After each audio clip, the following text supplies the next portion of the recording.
마크 빅터 한센의 네빌 고다드 법칙 실천기.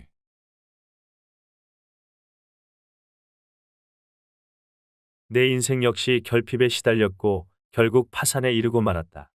빈털터리가 된 나는 기분도 전환할 겸 일요일마다 롱아일랜드에서부터 맨해튼까지 차로 달려가 친구들도 만나고 번가 교회에서 노먼 빈센트 필 박사의 연설도 들었다.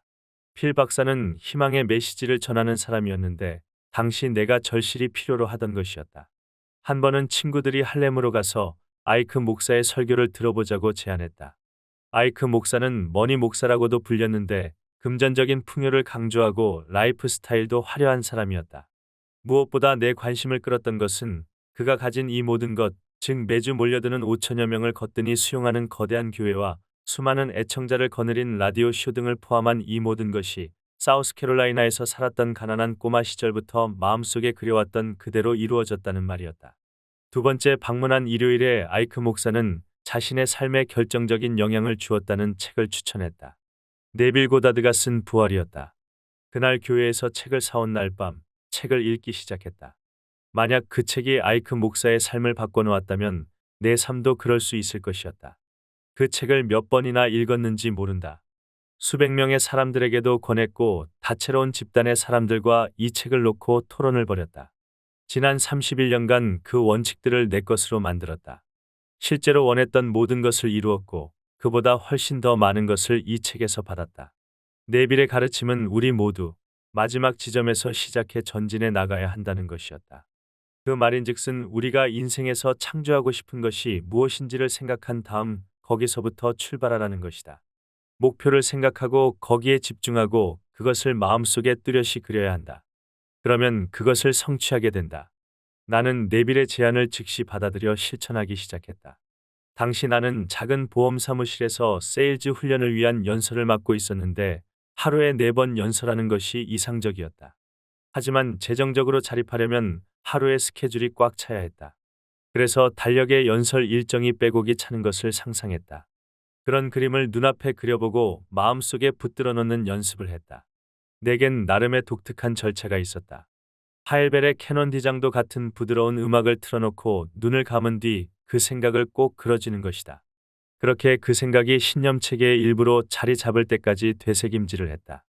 밤에 잠자리에 들 때도 이런 생각을 자장가로 삼았다. 나는 분명히 성공할 거야. 내일은 어마어마한 판매 실적을 올릴 거야. 앞으로만 전진하면서 나를 사로잡고 있는 이 우울증에서 벗어날 거야. 아침에 일어날 때는 긍정적이고 낙관적이며 희망에 가득 찬 남을 잘 돕는 사람이 되어 주변 사람들의 인생을 변화시킬 거야. 며칠 그렇게 하고 나니 좋은 아이디어가 떠올랐다. 작은 포스트카드를 만들어 앞면에는 그림을, 뒷면에는 세일즈에 관한 좋은 메시지들을 담아 보험회사나 고객들에게 보내는 것이었다. 나는 카드를 만들어 롱아일랜드, 맨해튼, 뉴저지, 펜실베이니아의 모든 보험회사에 보냈다. 2주 만에 달력은 연말까지 스케줄로 꽉 차버렸다. 네빌의 방법이 정말 효력을 본 것이다. 내 달력은 빼곡해졌고 나는 더 이상 우울한 기분에 빠지지 않았다. 자신이 바라는 목표의 이미지를 마음속에 간직하라. 여기까지는 됐지만 나는 여전히 생각에 따라 행동하고 있었다. 네빌이 말한 대로 생각을 바꿔야 했다. 이 말은 항상 아인슈타인의 상상력이 지식보다 중요하다는 말을 떠올리게 했다. 상상의 힘을 알지 못했을 땐 전전긍긍하거나 그냥 그 상태로 살아가는 게 고작이었다. 세계를 통제하고 있는 것은 정치와 경제, 미디어라고 생각했다. 하지만 그런 거대한 제도조차도 실상 그것을 통제하고 있는 것은 개인들의 집단 상상력이란 것을 깨달았다. 상상이야말로 무정형의 지식 위에 찍어놓은 개개인의 마음이며 우리의 바람을 실현시켜주는 힘이다. 그것이야말로 영혼의 형상이며 행동하는 신이다. 네빌은 부활이 예수에게만 일어난 일이 아니라고 말했다. 우리의 바람을 뚜렷이 응시하는 것 역시 우리 개개인의 마음속에서 일어나는 그리스도 의식의 부활이라는 것이다. 그것이 현실을 바꾸고 모든 상황을 개선해준다. 네빌의 책에서 나는 완전히 새로운 개념에 맞닥뜨렸다. 그것은 우리의 생각이 내면 곳곳에 스며들어 내면을 가득 채우게 한 뒤 그것을 우주로 내보내 생각해온 대로의 결과로 되돌려받는 일이었다. 나는 그게 가능하다는 걸 거듭거듭 입증해냈다. 인생에서 큰 성과를 내기 위해선 상상력을 더 키워야 했다. 더 크게 생각할수록 상상력의 효과도 커졌다. 오늘날 나는 전 세계 사람들의 돈과 관련된 의식을 변화시키는 일을 하고 있다. 개인적 목표 가운데 하나는 수백만 명의 백만장자를 만들어내 그들이 종교단체나 자선재단, 비영리단체 등에 100만 달러씩 기부하도록 하는 것이다. 내 제자들은 지금까지 수억 달러를 기부해왔고 곧 10억 달러를 넘어설 것이다. 이 추세대로라면 그들의 기부액은 10년 안에 1조 달러에 이를 것이다. 네빌은 인생의 모든 면에서 풍요를 얻어 그 풍요로움이 흘러넘치도록 해야 한다는 것을 일깨워 주었다. 예를 들어 우리가 지금 숨쉬는 모든 것, 그것이 바로 풍요로움이다. 하지만 그걸 움켜쥐고 있으면 우린 그것을 잃게 된다. 작고 나눠줘야 다른 것이 흘러들어올 자리가 생긴다. 세상에는 우리의 그릇이 철철 넘치도록 흘러들어올 것이 많기 때문이다. 그 이후로도 나는 여러 번 이 강력한 법칙에 의존해왔다. 그 결과 내 지갑이 가득 차고 미래가 찼으며 더 충만한 인생과 성공적인 경력을 갖게 됐다. 나는 그 법칙을 한 번도 잊은 적이 없었고 오늘날 내 성공의 많은 부분이 네빌의 책에 빚지고 있다고 느낀다. 부활은 내 인생을 부활시킨 비밀을 누설해준 책이다. 우리는 멋진 상상으로 풍요로운 인생을 창조할 수 있다.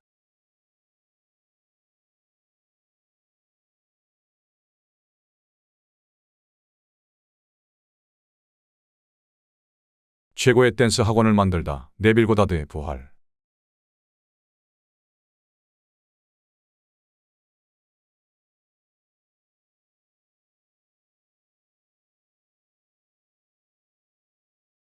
열아홉 살 때 이야기부터 시작해야겠네요.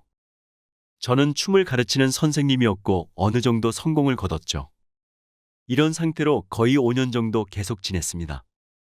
상상이 현실을 창조한다는 당신의 이야기를 들었을 때 정말 말도 안 되는 소리라 생각했습니다. 어쨌든 당신의 도전을 받아들여 그 이론이 거짓임을 증명하기로 결심했어요. 세상 밖으로라는 책을 사서는 여러 번 읽었습니다. 그리고 여전히 의심에 찬 마음은 한편으로 제쳐두고 평소에 원하던 것을 목표로 잡았습니다. 저는 그 당시 아서 휴레이 댄스 학원에서 강사로 있었는데 가맹점 계약을 따내어 저만의 댄스 학원을 내는 것이 바로 저희 목표였습니다. 가맹점 계약을 따낸다는 것은 굉장히 어려웠고 또 가장 큰 문제는 그 일을 하기 위한 돈이 없다는 것이었습니다. 그래서 제가 프랜차이즈를 가진다는 것은 세상에서 가장 말도 안 되는 이야기 중에 하나처럼 보였지만 그래도 밤마다 상상 속에서 소원이 이루어진 느낌을 사실로 받아들여 제 댄스 학원을 운영하는 상상 속에서 잠에 들었습니다. 3주가 지나 네바다의 리노에 있는 친구로부터 연락이 왔습니다. 친구는 그곳에서 휴레이 댄스 학원을 하나 갖고 있었는데 혼자 운영하기에는 너무 힘이 든다고 말하면서 저와 함께 하기를 제안했고 전 그 이야기를 듣자마자 돈을 빌려 리노로 달려갔습니다. 그런데 그때는 당신과 당신이 말하던 상상력은 금방 기억 속에서 잊었습니다. 친구와 저는 굉장히 열심히 일을 했고 정말 성공을 했죠. 그런데 1년이 지나고 나서 저는 또 이 상황에 만족하지 못했습니다. 더 큰 것을 원하기 시작했죠. 또 다른 스튜디오 하나를 얻기 위한 방법을 찾아보기 시작했는데 저희 노력들은 모두 허사로 돌아갔습니다. 어느 날 밤 잠에 들려 했지만 잠이 오지 않아 책을 읽어야겠다고 생각을 했고 책들이 있는 곳을 훑어보고 있는데 세상 밖으로라는 선생님께서 쓴 얇은 책자 하나를 발견했습니다. 그리고 1년 전에는 제 댄스 학원을 얻게 된다는 것을 바보 같은 어리석은 짓이라고 생각했던 것이 기억났습니다. 제 댄스 학원을 갖게 된 것. 제 마음에서 튀어나온 말이 저를 전율하게 만들었습니다. 전 그날 밤 책을 다시 읽고 나서 상상 속에서 직장 상사가 리노에서 우리가 했던 일들에 대해 칭찬하면서 우리가 확장하기를 원한다면 자신이 마련한 다음 장소에서 두 번째 스튜디오를 가져보라고 제안하는 것을 들었습니다. 저는 이런 장면을 밤마다 빠지지 않고 상상의 무대에서 재현했습니다. 제가 상상 속의 드라마를 처음 만든 지 3주가 지나서 거의 똑같이 현실로 이루어졌습니다. 제 파트너는 베이커스필드에서 새로운 스튜디오를 제안받았고 저는 혼자 리노 스튜디오를 운영하게 되었습니다. 이제 저는 선생님께서 전해준 것이 진리라는 것을 확신했고 다시는 잊지 않을 것이라고 다짐했습니다. 이제는 이 놀라운 상상력에 대한 깨달음을 제 직원들과 나누고자 했습니다. 저는 그들이 성취할 수 있는 놀라운 것들에 대해 얘기해주고 싶었습니다. 하지만 제가 이 법칙을 사용해서 이룬 것을 말해줄 수 있는 것은 단 하나밖에 없었기 때문에 많은 사람들의 마음을 움직이지는 못했습니다. 어린 강사 한 명이 제 이야기를 믿기는 하지만 그것은 어차피 일어났을 일일 거라고 말했습니다. 그리고 그런 이론들은 순전히 상식에 맞지도 않는 이야기라고 말하면서 만약 실제로 어떤 놀라운 일이 일어난다면 그때는 자기도 믿겠다고 이야기했습니다. 그의 도전을 받아들여 정말 꿈 같은 테스트 하나를 생각해냈습니다. 리노 댄스 학원이 있는 도시는 인구수가 적기 때문에 전체 머레이 댄스 학원 중에서 가장 빈약한 수준입니다. 우리보다 인구수가 더 많은 도시에서 운영되고 있는 머레이 댄스 학원은 300개가 넘습니다. 그래서 리노 학원이 다른 곳보다 더 주목받을 가능성은 거의 없습니다. 그래서 저는 그에게 3개월 안에 열릴 국제 댄스 회의에서 우리 리노 학원이 가장 중요한 화제가 될 거라고 말해줬습니다. 그는 이것이 완전히 불가능할 거라고 조용히 저에게 말했습니다. 그날 밤 잠자리에 들면서 제가 굉장히 많은 관객들 앞에 서 있는 것을 느꼈습니다. 저는 창조적인 상상에 관해서 연설을 하고 있었고 그렇게 많은 관중들 앞에 서 있다는 긴장감을 느꼈습니다. 하지만 또한 관객들의 호응에 뿌듯해지는 것을 느꼈습니다. 우레와 같은 박수 소리를 들었고 무대를 내려왔을 때 머레이 씨가 직접 제게 다가와서 악수를 나누는 것을 봤습니다. 밤마다 이 장면을 계속 반복했습니다. 그것은 현실의 분위기를 갖추기 시작했고 그것이 현실에서 다시 일어날 것이라는 것을 알았습니다.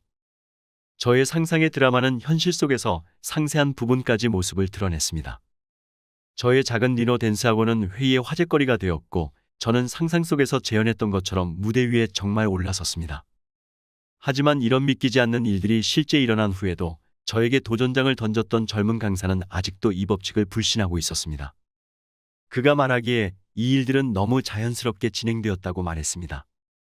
그리고 그것은 어쨌든 일어날 만한 일이 일어난 거라고 확신을 가지고 말했습니다. 저는 그의 태도에 마음 쓰지 않았습니다. 왜냐하면 그의 도전은 적어도 저에게는 상상이 정말 현실을 창조한다는 것을 증명할 수 있는 또 다른 기회를 제공해줬기 때문입니다.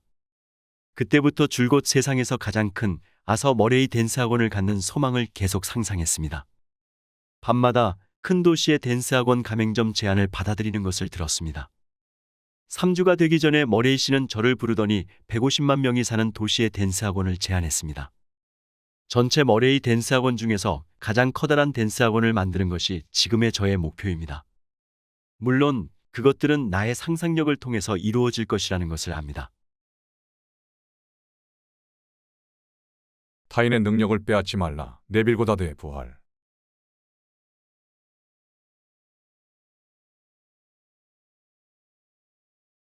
다음 이야기에서 알케이는 다른 사람들의 능력을 우리의 태도로 인해 앗아갈 수 있다는 것을 깨달았습니다. 그는 자신의 태도를 바꾸어 현실을 변화시켰습니다. 저는 돈을 빌려주는 사람도 아니고 투자회사에서 일하는 것도 아닙니다. 하지만 친구가 자신의 공장 확장을 위해 자신을 믿고 돈을 빌려달라고 부탁했습니다. 개인적인 우정을 이유로 합리적인 이자율로 대출을 해주고 1년 후 갱신할 수 있는 권리를 줬습니다. 약속 기간이 끝났을 때 친구는 이자 지불을 미룬 채 약속한 내용의 연장을 요청했습니다. 저는 그의 요청을 수락했지만 한 달이 지난 후에도 약속을 지키지 못했고 추가 연장을 요청했습니다. 앞서 말했듯이 저는 돈을 빌려주는 일을 하는 사람이 아닙니다.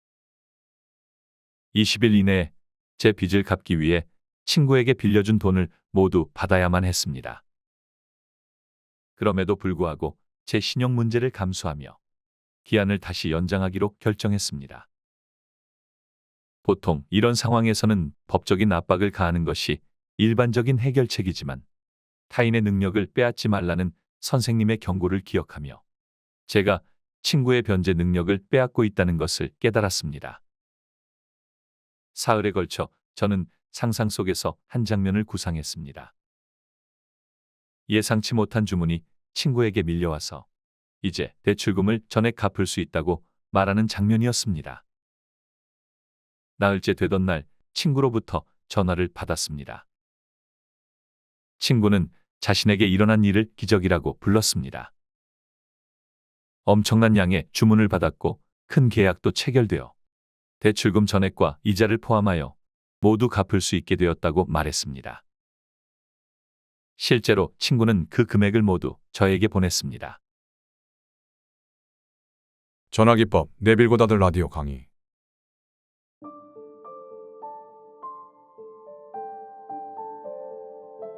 여러분의 믿음은 여러분이 실험해 볼 때, 즉 하나님의 법칙을 직접 사용해 볼 때 더 견고하게 만들 수 있습니다. 어떤 종교적 교리를 믿는다고 이야기하기는 쉽지만 그 종교적 가르침으로 사는 것은 어렵습니다. 여러분의 믿음을 더 자라나게 하기 위해서는 반드시 그 가르침으로 살아야만 합니다. 고린도 후서에서 바울은 이렇게 말합니다. 그대들이 믿음을 지니고 있는지 자신을 시험해보고 자신을 입증하라. 물론 그대들이 그 시험을 치르지 않는다면 그대들은 예수 그리스도가 그대 안에 있다는 것을 알지 못하느라. 나는 그대들이 결코 실패하지 않는다는 것을 알기를 바라노라. 이것은 우리 모두에게 하는 말입니다. 가장 앞선 복음서인 마가복음에서 이런 말을 찾아볼 수 있습니다. 시간은 다 찼고 하늘나라의 왕국은 바로 앞에 있으니 회개하고 복음을 믿으라. 회개라는 말 뜻은 여러분이 싫어하거나 변하기를 원하는 것에 대한 근본적인 마음 태도의 변화입니다. 마음의 근본적인 변화가 찾아오면 자연스럽게 그에 맞춰 외부 세상도 변화됩니다. 이 사실을 알기에 이제 여러분이 믿음을 계속 지닐 수 있는지 자신을 시험할 동기가 생겼습니다. 여러분은 아침 신문 일면을 장식한 이야기를 사실로 받아들이고 있습니까? 아니면 아침에 걸려온 한 통의 전화 내용을 믿고 있습니까? 아니면 사랑스럽지 못한 혹은 끔찍한 것들을 전해주는 아침에 받은 편지 한 통, 아침에 봤던 TV 뉴스를 사실로 인정하고 있습니까? 친구의 전화 한 통, 세상에 대대한 이야기를 전해주며 얼마나 나쁜 일들이 일어나고 있는지를 전해줬던, 그리고 세상은 점점 더 나빠지고 있다는 이야기, 그 이야기들을 믿습니까? 여러분이 그 이야기에 귀 기울일 때 세상의 재앙들은 여러분에 의해서 현실 속으로 들어가 하나의 사실이 됩니다. 이제 상상이 현실을 창조한다는 이 법칙을 이해한다면 마치 컴퓨터처럼 여러분의 세상에 나타나기 원하는 것만을 선택해야 합니다. 그래서 그 대화가 끝나자마자 친구의 목소리가 아직도 여러분의 귀에 생생하고 명료하게 들릴 때 그 말을 변화시켜서 변화된 대화와 변화된 목소리 톤을 듣고 그곳에서 퍼지는 즐거움을 느끼도록 하십시오. 이제 오늘 밤 이 자리에 참석한 한 여성분의 3가지 이야기를 해보도록 하겠습니다.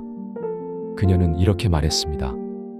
저는 실패하지 않는 전화 기법을 찾아냈어요. 그건 결코 실패하지 않죠. 하루는 친구에게 전화가 걸려왔어요. 친구는 법원서기가 되고자 시험을 치르고 싶어 했죠.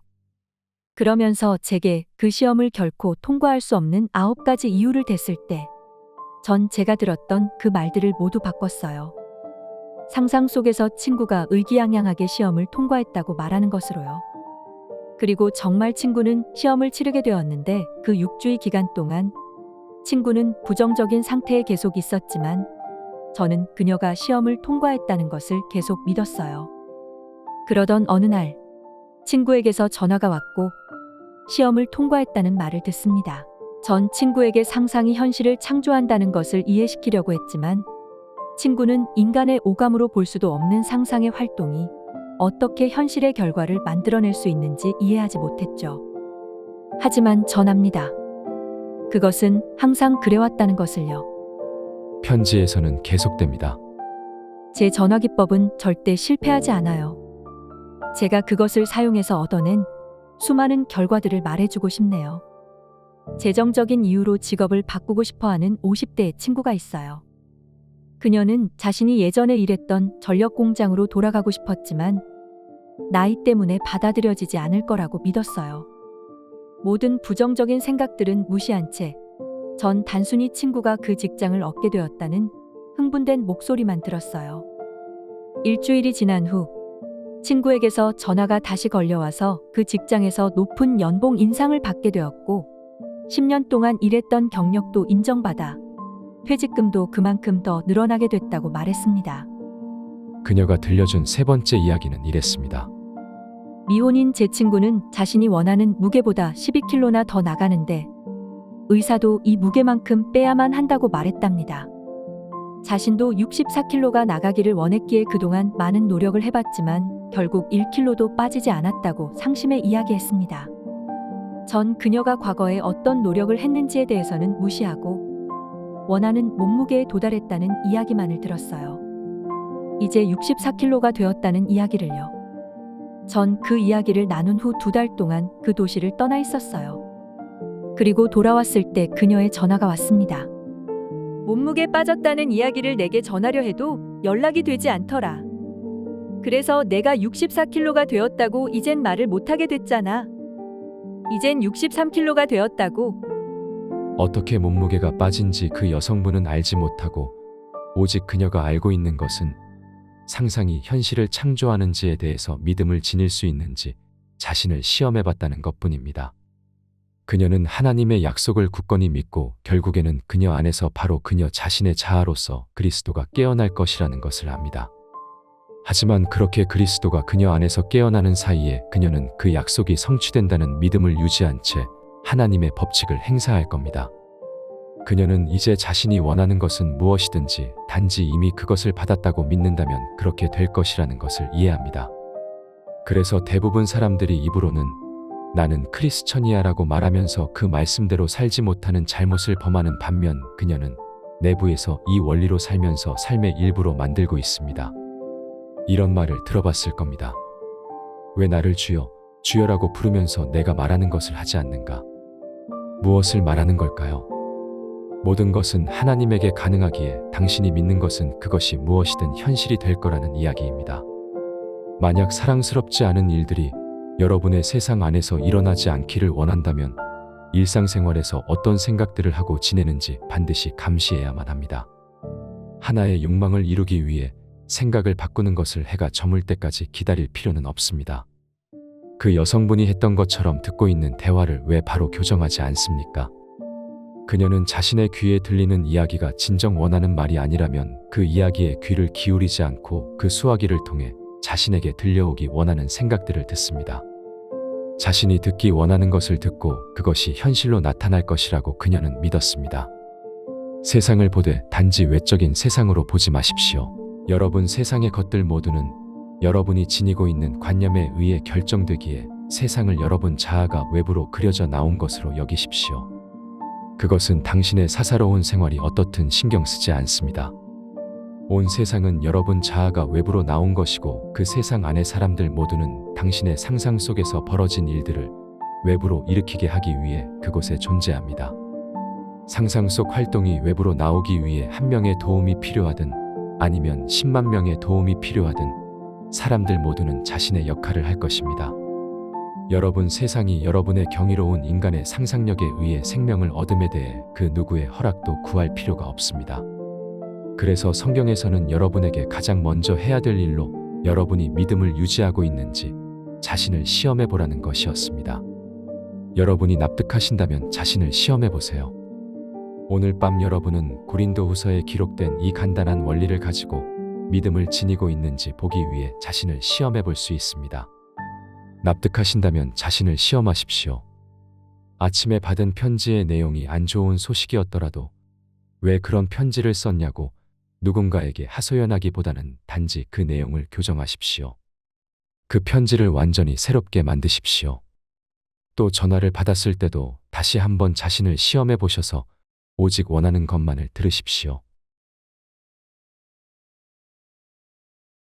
지미 필러 이야기, 세상은 당신의 명령을 기다리고 있습니다.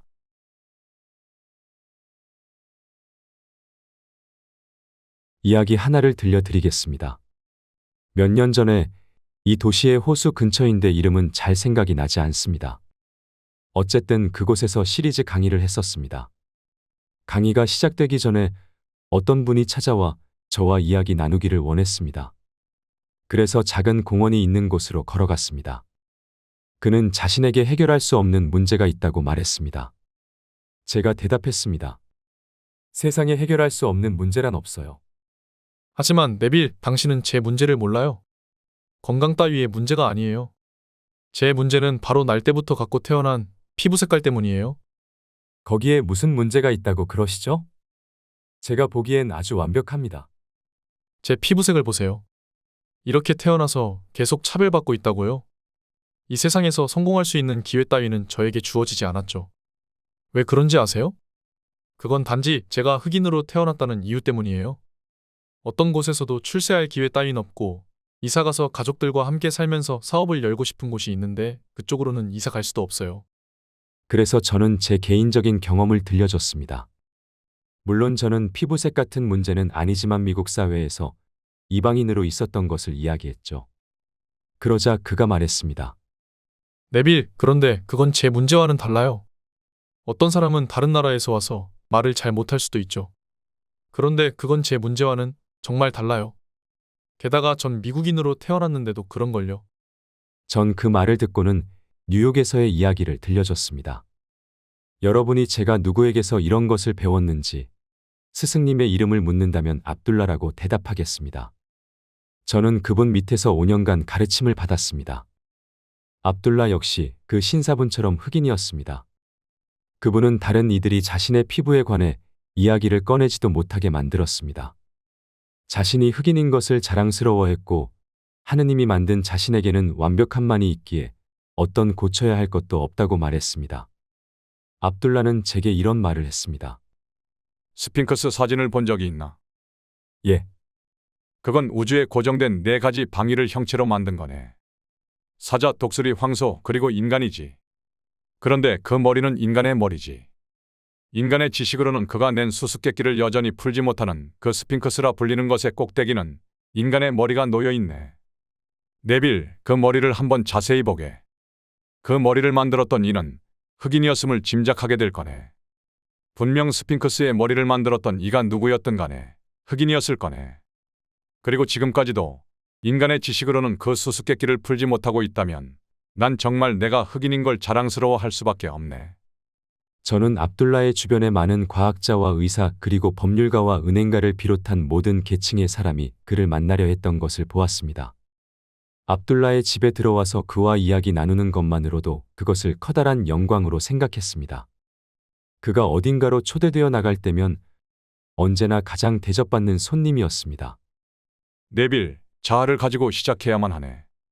자아를 찾게. 자네가 이제껏 어떤 존재였는지 알게 돼도 부끄러워하지 말게. 자아를 찾아서 그것을 바꾸는 것을 시작하게. 그래서 압둘라가 제게 가르쳤던 것을 똑같이 이 신사분에게 말해줬습니다. 자신의 마음 구조 외에는 어떤 원인도 있을 수 없다는 것을요. 그 신사분은 자신이 차별받고 있다는 증거들을 제게 아무리 많이 보여주었다 하더라도 그가 차별받았다면 피부가 원인은 아니었습니다. 자신이 차별받는다는 사고를 마음 안에 만들어서 비난하고 있는 것들을 자신의 주변에 끌어당겼기 때문에 차별받는 모습이 존재했던 것입니다. 인간의 마음 외에 어떤 힘도 존재하지 않습니다. 태어나면서부터 주변에 주어졌던 한계들을 받아들였고 어린 시절을 통해 조금씩 제약하던 것들을 또 받아들였고 그렇게 한계 속에 묻혀있는 것을 자신이라 믿으며 자란 그 신사분의 마음으로 인해 실제 그런 한계들에 둘러싸인 채 살아왔습니다. 하지만 내가 그를 부르기 전에는 그 누구도 나에게 다가올 수 없습니다. 이 진리 때문에 누군가가 나를 비난하는 사람이 생긴 것이고 누군가가 나를 칭찬하고 있는 것입니다. 내가 그들을 부르지 않았다면 그들은 내게 다가올 수 없습니다. 네빌이라고 외형적으로 보이는 존재가 부른 것이 아니라 저의 내면에 감춰진 비밀스러운 존재가 부른 것들이 제게 다가온 것입니다. 그 비밀스러운 존재는 믿음에 대한 총계이며 스스로가 비추는 것에 맞춰 주변의 것들을 끌어당기고 있습니다. 그렇게 이야기를 해주자 신사분은 돌아가서 자신과의 기나긴 싸움을 시작했습니다. 그 신사분은 제가 말했던 모든 것을 그날 밤은 믿을 수 없었습니다. 하지만 지난 일요일 그가 다시 로비로 찾아와서 인사를 나눴습니다. 저를 건너방으로 데리고 가서는 가르침에 대한 열매를 제게 보여줬습니다. 그 신사분이 말했습니다. 네빌, 정말 제 마음속에 박혀있던 한계들을 극복하기까지 거의 3년이란 시간이 걸렸어요. 하지만 결국 극복해냈죠. 이제 여기 월숍 블레바드가 제 사무실이 있는 곳이에요. 이곳만 저에게 제안을 해서 여기 있는 게 아니라 이것만큼 좋은 장소를 4군데나 더 제안받았어요. 통신시설이 좋기 때문에 이곳을 선택한 거긴 한데 다른 곳도 아주 멋진 장소였죠. 제 수입이 얼마인지 정말 상상할 수 없을 거려. 모든 일이 정말 순조롭게 잘 되고 있어요. 네빌, 올해에만 25만 달러를 벌어들였어요. 미국에서 이 정도의 수입은 어마어마한 것입니다. 다른 나라에서도 이 정도면 굉장히 많은 돈일 것입니다. 그리고 25만 달러를 벌어들인다는 것은 미국 사회의 상류계층에서도 높은 소득 수준입니다. 이 사람은 몇 해 전만 해도 피부색 때문에 세상이 자신에 대해 적대적이라고 말을 했습니다. 하지만 이제 자신과 하나된 의식 상태가 세상으로 나타난 것이 자신이란 것을 깨달았습니다. 선택은 그의 것입니다. 예전처럼 무분별하게 받아들였던 한계 속으로 다시 걸어 내려가거나 아니면 그가 이제 새롭게 찾아낸 자유 속으로 계속해서 걸어 올라가든가 그 선택은 바로 자신의 것입니다. 우리도 삶에서 목적을 뚜렷이하고 계속해서 목적을 마음속에 채운다면 원하는 어떤 존재도 될 수 있습니다. 그 목적은 습관처럼 배어야 합니다. 우리가 이 교회를 떠날 때에도 지금 입고 있는 고귀한 관념의 옷을 잠시라도 벗어놓아서는 안 됩니다. 이곳에서 우리는 자유로움을 느낍니다. 우리 모두에겐 공통된 것들이 있어서 지금 이곳에 모여 있습니다. 하지만 이 문을 나가 버스를 탈 때에도 지금 가지고 있는 관념들을 계속해서 지닐 수 있겠습니까? 아니면 우리가 이전에 가졌던 자신을 속박했던 한계 속으로 다시 돌아가겠습니까? 선택은 우리에게 달렸습니다. 가장 소화하기 힘든 가르침은 여러분, 오직 여러분만이 그를 불렀기 때문에 여러분의 세상에 그가 나타났다는 것입니다. 잠들기 전 꿈으로 악몽 같은 삶에서 벗어나다 네빌 고다드의 부활.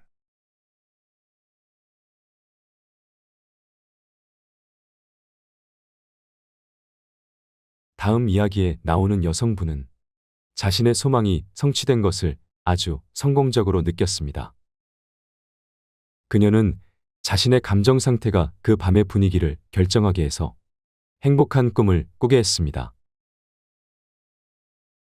우리 모두 동화책을 좋아하지만 동화책에 나오는 믿을 수 없는 부와 행운은 아주 어린 아이들을 위해서만 쓰인 거라 생각합니다. 하지만 정말 그럴까요?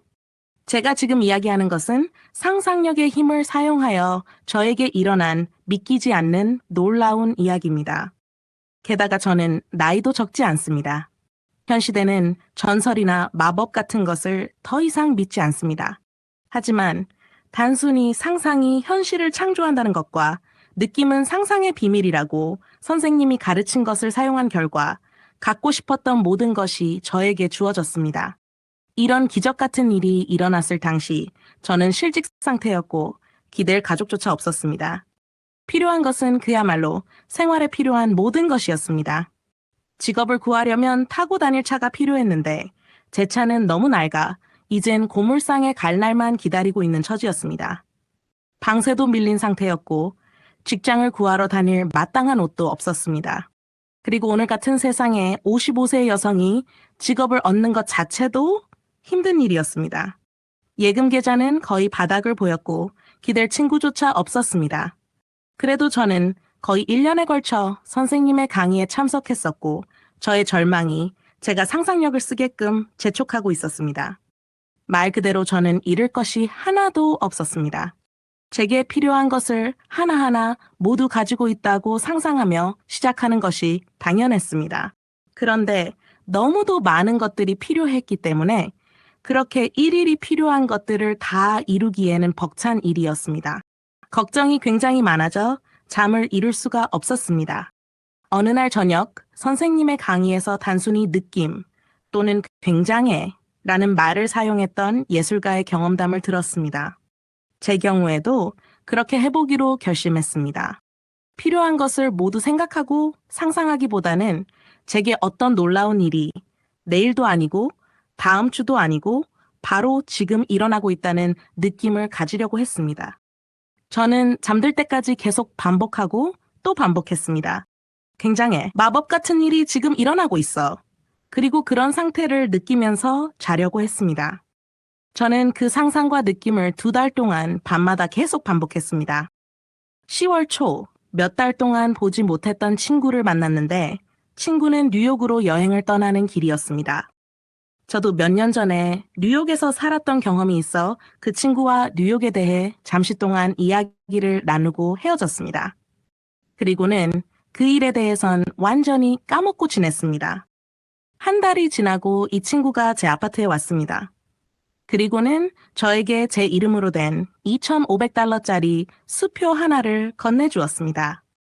그렇게 많은 액수가 적혀있는 수표를 본 충격에서 정신을 차린 후 제 앞에 펼쳐진 이야기는 마치 꿈만 같았습니다. 그것은 다른 한 친구와 관련되어 있었는데 그 친구는 저랑 25년 이상이나 만난 적도 소식을 들은 적도 없는 친구였습니다. 이 과거의 친구는 저와 만나지 못했던 25년의 세월 동안 엄청나게 큰 부자가 되어 있었습니다. 지금 이 수표를 준 친구는 뉴욕을 여행하던 지난달에 갑부가 된 그 친구를 우연히 만나게 되었습니다. 서로 이야기를 나누는 중 저에 대한 이야기도 나왔고 제가 알아서는 안 되는 어떤 이유로 이 옛 친구는 자신이 얻은 큰 부를 저와 나누기로 결심했습니다. 지금까지도 저는 그 이유에 대해 개인적으로 듣지 못했습니다. 그 후 2년 동안 필요한 일상의 물건들을 사는 데에 충분할 뿐만 아니라 자동차, 좋은 옷, 넓은 아파트와 같은 멋진 것들을 사는 데에도 충분한 액수의 수표를 그의 변호사로부터 매달 정기적으로 받았습니다. 제가 가장 좋았던 것은 매일 필요한 것을 구하러 다닐 필요가 없다는 것이었습니다. 지난달에 한 통의 편지와 제 서명을 기다리는 계약서를 받았는데 그 계약서에는 제 여생 동안 정기적으로 돈을 지급할 것을 보장한다는 내용이 적혀 있었습니다. 어리석은 자가 자신의 어리석은 행동을 계속 고집한다면 결국 현명하게 될 것이다. 블레이크. 윈스턴 처칠은 우리에게 구하고자 하는 것을 이미 소유하고 있다는 가정 아래 행동하라고 말합니다. 이 말은 셰익스피어의 햄릿에 나오는 우리가 그것을 가지고 있지 않더라도 마치 가지고 있는 것처럼 행동하라는 말과 일맥상통합니다. 이것이 바로 기적의 비밀이 아니겠습니까? 그래서 성경에서는 중풍에 걸린 자에게 일어나 침상을 걷고 걸어나가라고 말했습니다. 다시 말하자면 정신적으로 그가 이미 치료된 것처럼 행동하라는 것입니다. 그의 상상 속 행동이 만약 치료되었다면, 육체적으로 했을 행동과 일치하게 된다면 치유의 기적은 일어나게 됩니다. 점점 현실처럼 되어가는 상상, 네빌 고다드의 부활.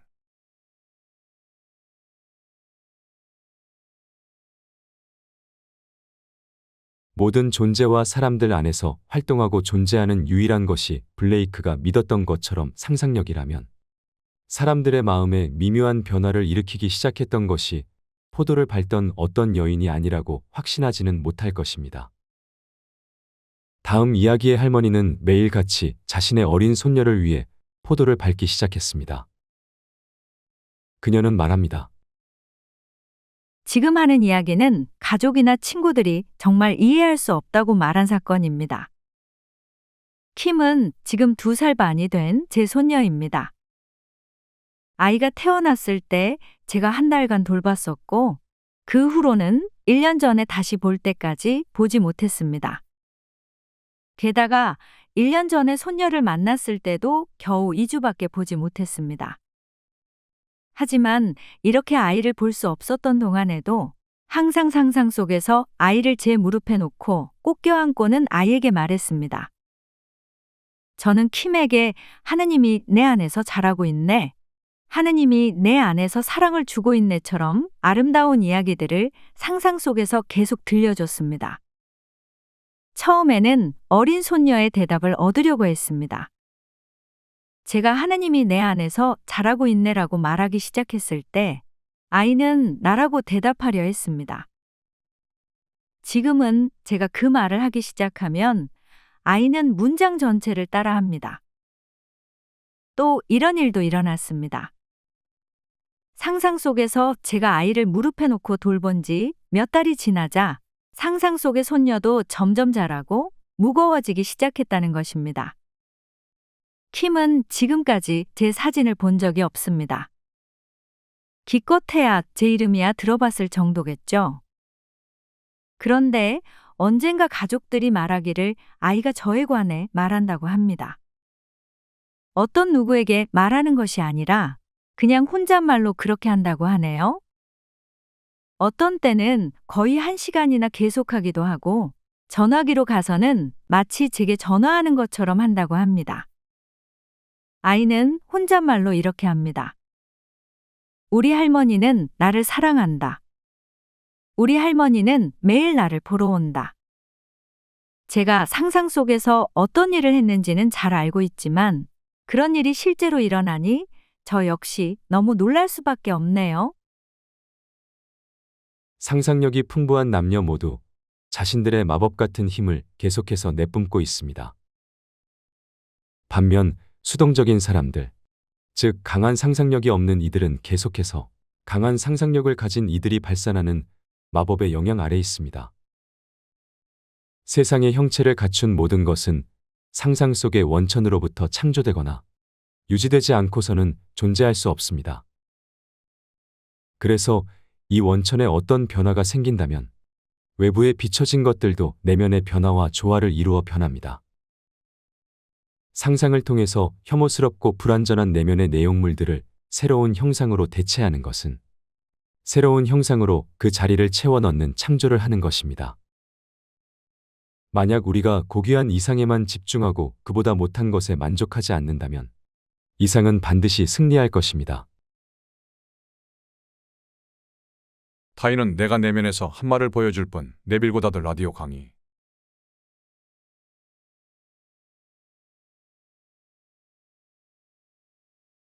저랑 친한 여성분이 뉴욕의 뮤지컬에서 의상 디자이너로 일할 때 이야기를 들려드리도록 하겠습니다. 그 여성분은 자신이 하는 일마다 비판하고 내놓는 작업마다 퇴짜를 놓는 한 연출가 때문에 힘들다고 제게 털어놨습니다. 게다가 그녀가 느끼기에는 그 연출가가 일부러 자신을 힘들게 하는 것 같다고 했습니다. 그 이야기를 듣자 전 그분에게 이렇게 물었습니다. 다른 사람들은 우리가 속으로 속삭인 것만을 메아리로 돌려줄 수 있다는 사실을 아세요? 그런데 여러분도 이 사실을 기억해 줬으면 합니다. 제가 확신할 수 있는 단 한 가지는 제 친구가 바깥 세상에서 그랬는지는 모르겠지만 분명히 혼잣말을 통해 속으로 그 연출가와 논쟁을 벌였을 거라는 겁니다. 그래서 제가 이것을 친구에게 말하자 그녀 역시도 매일 아침 출근하는 길에 제가 말한 것처럼 마음속 언쟁을 하면서 걷는다고 말해줬습니다. 그래서 전 친구에게 지금 그 남자에 대한 마음 태도를 한번 바꿔보자고 제안했습니다. 연출가가 친구의 디자인 작업에 찬사를 보내주면 친구도 칭찬과 호의의 감사를 표하는 것을 상상해보는 것이었습니다. 이 젊은 디자이너는 제 충고를 받아들여 매일 아침 극장으로 출근하는 길에 연출가와 자신의 새로운 관계를 상상하며 걸었습니다. 그 상상 속에서 연출가는 친구의 작업을 칭찬하면 친구는 그 호의에 대해 감사를 표했습니다. 이것을 매일 아침 출근할 때마다 했더니 정말 짧은 시간 만에 친구는 주변의 모든 것들은 자신의 마음 태도가 결정짓는다는 진리를 깨닫게 되었습니다. 연출가의 태도가 완전히 바뀐 겁니다. 심지어는 그 연출가는 그녀가 이제껏 만났던 어떤 상사보다도 만족스러운 상사가 되었습니다. 그 남자의 행동은 단지 친구가 내면에서 속삭였던 변화를 그대로 보여줬습니다. 그녀는 이 일을 어떻게 했습니까? 단지 상상력을 통한 상상의 힘이었을 뿐입니다. 그녀의 상상이 그 남자의 행동을 이끌었습니다. 그리고 그녀는 겉보기에는 혼자 걷는 듯한 출근 시간 동안 후에 그 남자와 겪게 될 대화를 스스로 말해줬던 겁니다. 바로 지금 이 순간부터 우리의 상상력을 조절하고 훈련시키는 연습을 해야겠습니다. 이 연습 방법으로 친구를 마음속에서 불러내 우리가 알고 있는 그의 최고의 모습보다 더 좋은 모습을 상상하는 것만큼 좋은 것은 없습니다.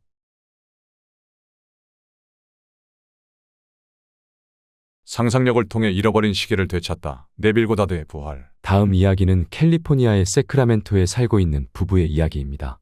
이들은 시계가 없어진 현실을 그대로 받아들이지 않고 시계가 도둑 맞았다고 알리는 감각의 증거를 거부하는 선택을 했습니다. 아내는 아주 값비싼 손목시계를 남편에게 선물했습니다. 그 시계에 쏟은 남편의 애정 때문에 값어치는 2배로 증가했습니다. 부부는 시계를 가지고 작은 의식을 치렀습니다. 매일 밤 남편은 집에 들어와 시계를 풀어서 아내에게 주고 아내는 장롱 속 특별한 상자 안에 집어넣습니다. 아침이 되면 아내는 상자에서 시계를 꺼내어 남편에게 주면 남편은 그것을 차고 출근합니다. 어느 날 아침 시계가 보이지 않았습니다. 전날 밤에 자신들이 했던 모든 일을 되짚어 보았지만 시계는 잃어버리거나 다른 곳에 둔 것도 아니고 도둑을 맞은 것이었습니다. 그때 부부는 시계가 없어졌다는 것을 받아들이지 말자고 결심합니다. 그들은 서로에게 이렇게 말합니다. 이건 우리가 믿고 있는 것을 실험해볼 좋은 기회야. 그들은 마치 시계가 있는 것처럼 매일 하던 의식을 상상 속에서 계속하기로 합니다. 남편은 상상 속에서 매일 밤 그 시계를 벗어 아내에게 주고 아내는 상상 속에서 그것을 받아서 조심스럽게 장롱 속에 넣습니다. 매일 아침이면 아내는 상자 속에서 시계를 꺼내서 남편에게 주고 남편은 그것을 손목에 찹니다. 이것을 2주에 걸쳐서 충실하게 했습니다. 14일이 지난 후 한 남자가 세크라멘토의 보석가게에 들어왔습니다. 남자가 감정을 위해 보석을 내어놓았을 때 가게 주인은 그가 차고 있는 시계를 눈여겨봤습니다. 보석을 좀 더 정밀하게 검사할 필요가 있다는 핑계를 대며 안쪽 사무실로 들어가 경찰서에 신고를 했습니다. 경찰이 그 남자를 체포한 후 집을 수색해보니 $10,000가 넘는 작물들이 있었습니다. 눈이 아니라 믿음으로 걸어 이 부부는 자신들이 원하던 잃어버린 시계를 다시 얻었을 뿐 아니라 다른 사람들도 영원히 잃어버렸다고 생각했던 것을 되찾게 해줬습니다. 만약 자신이 꿈꾸는 방향을 향해 확신에 차서 나아가고 그렇게 상상한 삶 속에서 살려고 노력하는 사람은 일상적인 시간 속에서 예기치 못한 성공을 마주하게 될 것이다. 서로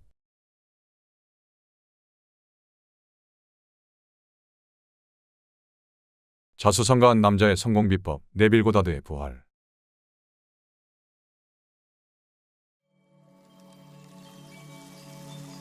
얼마 전에 저는 인정 많은 성공한 사업가와 이 법칙에 관하여 이야기를 할 기회가 있었습니다. 그는 저에게 자기 자신에 관한 이야기를 해주었습니다. 제가 처음으로 인생의 목적에 관해 배웠던 곳은 14살 때 학교 운동장이었습니다. 저는 달리기를 잘했고 승승장구했죠. 그때 달리기 경주가 하나 더 남았는데 거기서 같이 뛰는 친구는 어려운 경쟁 상대였어요. 이번에는 그 아이를 꼭 이겨야겠다고 결심했죠. 전 그 아이를 이기긴 이겼습니다. 그런데 제가 그 친구에게 정신이 팔려 있는 사이에 경쟁자로는 전혀 생각하지 않았던 다른 아이가 우승을 해버렸습니다. 그 경험이 제 인생 전반에 걸친 교훈을 주었습니다. 사람들이 제 성공의 비결이 무엇이냐고 물을 때면 전 제 성공의 비결은 돈을 버는 것을 저희 목적으로 삼지 않았기 때문입니다고 말합니다. 그리고 제 목표는 돈을 지혜롭고 생산적으로 사용하는 것입니다고 덧붙입니다. 이 남자의 내면의 대화는 자신이 이미 돈을 가졌다는 전제를 밑바탕에 깔고 있었고 그의 내부의 물음은 항상 그것을 어떻게 잘 쓸 것인가에만 초점이 맞춰져 있었습니다.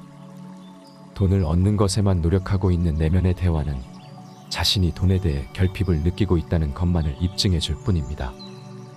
어떤 이는 미처 말에 힘을 인식하지 못하고 자신의 목적을 성취하는 길 위에 장벽을 만들고 있습니다. 그런 사람은 자신의 시선을 목적 자체에 두기보다는 경쟁자에게 맞추고 있습니다.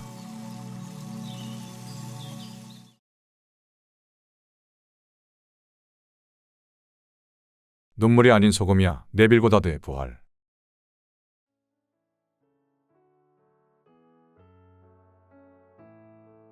한 여성분이 자신이 어렸을 때 무의식적으로 이 같은 방식을 사용했던 이야기를 들려줬습니다. 그 일은 크리스마스 전날에 일어났습니다. 그녀는 매우 슬프고 지쳐 있었으며 스스로를 초라하다 느끼고 있었습니다. 존경했던 아버지는 갑자기 돌아가셨습니다. 축제의 분위기 속에서 이런 상실감은 더해졌을 뿐 아니라 지금 겪고 있는 곤란한 생활 때문에 마음먹은 대학 생활을 포기하고 생업에 뛰어들어야 할 처지였습니다. 이렇게 비가 오는 크리스마스 전날, 샌디에이고에서 집으로 오는 전차를 탔습니다.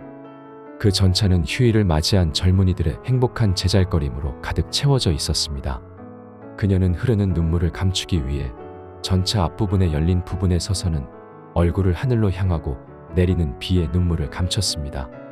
눈을 감고는 난간을 꽉 잡은 채 자신에게 이렇게 되뇌었습니다. 내가 지금 맛보고 있는 짠맛은 눈물이 아니야. 이건 바람에 날려온 해변의 소금인 거야. 여긴 샌디에이고가 아니고 남태평양이고 나는 지금 사모아만으로 항해 중이야. 그리고 상상 속에서 하늘 위를 쳐다봤더니 그곳에 남십자성이 눈에 들어왔습니다. 그녀는 그런 사색에 푹 빠져 그녀를 둘러싼 현실들은 사라졌습니다. 전차는 종점인 집에 순식간에 도착해 있었습니다. 2주 후 시카고의 변호사로부터 3,000달러 상당의 미국 채권을 받게 되었다고 연락을 받았습니다. 몇 년 전 그녀의 이모가 유럽으로 떠나며 만약 자신이 미국으로 돌아오지 못한다면 이 채권을 조카에게 주라고 부탁했습니다. 이모의 사망 소식을 듣고 변호사는 그녀에게 채권을 전달했습니다. 한 달이 지나서 그녀는 남태평양의 섬으로 향하는 배에 몸을 실었습니다. 사모아만에 도착했을 때는 밤이었습니다. 배는 파도를 가르며 나아가고 있었고 밑을 내려다보자 파도의 하얀 거품을 볼 수 있었습니다. 바람이 가져온 바다의 소금 맛이 느껴졌습니다. 선박 직원이 저기 위에 남십자성이 있습니다 라고 그녀에게 말했을 때 하늘을 쳐다보니 자신이 상상 속에서 보았던 남십자성이 눈앞에 들어왔습니다. 물론 그녀는 그 이후로도 자신의 상상력을 건설적으로 사용할 수 있는 많은 기회들이 있었습니다. 하지만 그때까지는 보이는 모든 것 너머에 하나의 법칙이 존재한다는 것을 깨닫지 못했습니다. 이제 그녀는 깨달았습니다. 그녀는 이제 자신의 인생의 드라마에서 4명의 중요한 역할을 의식적으로 수행해서 자신뿐만 아니라 다른 이들을 위해 각본을 만들어내고 있습니다.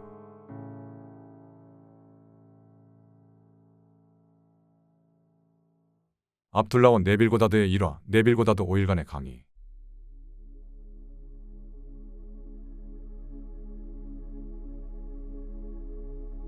(1933년 11월에) 부모님께서 배를 타고 바베이도스로 떠날 때 뉴욕에서 작별 인사를 했습니다.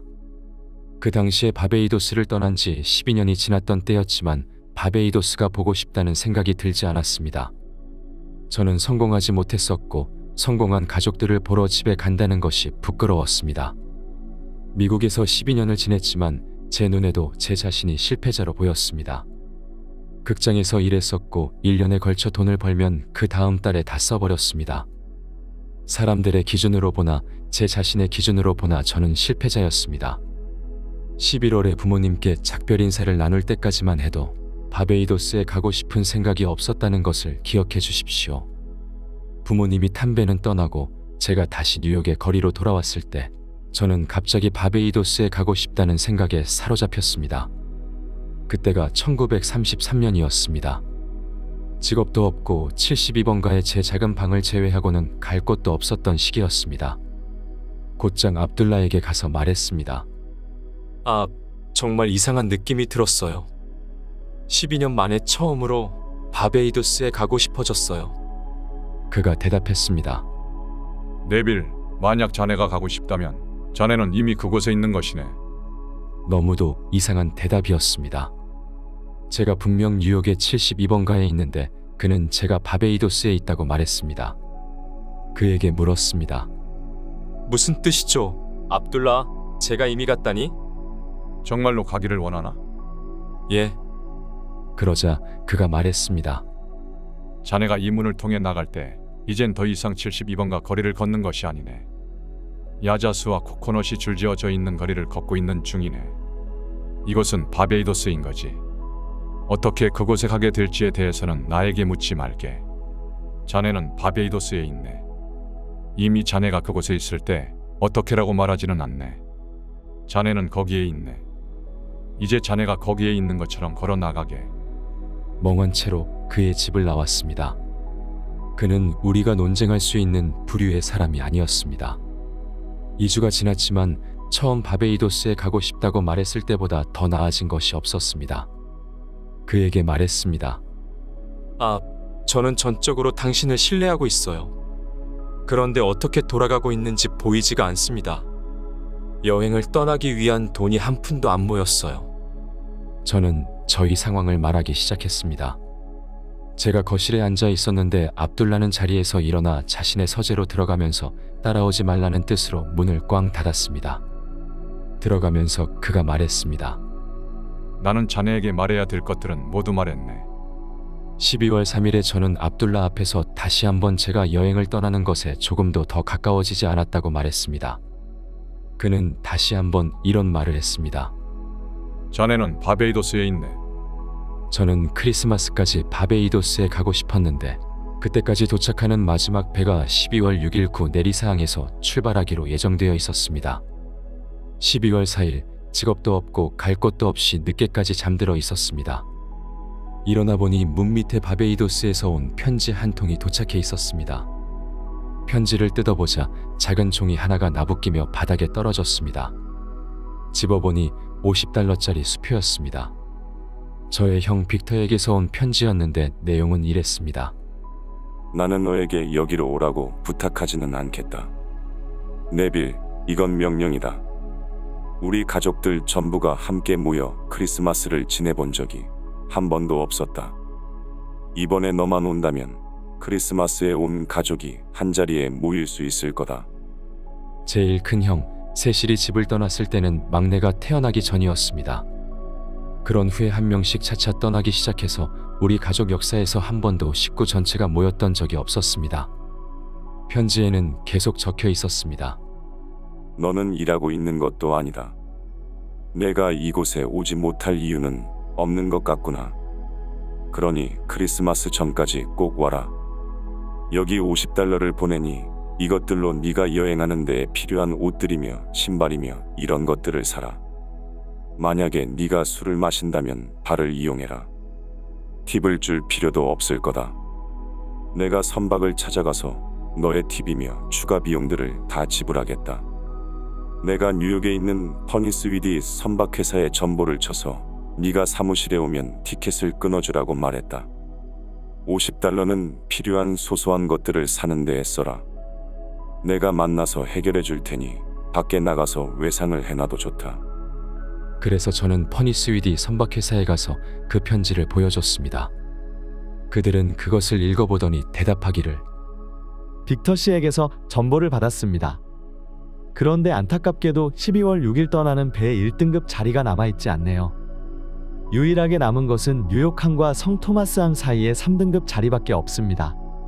손님께서 1등급 자리를 예약하셨지만 뉴욕항에서 성토마스항까지는 3등급 자리로 여행을 하셔야 되겠는데요.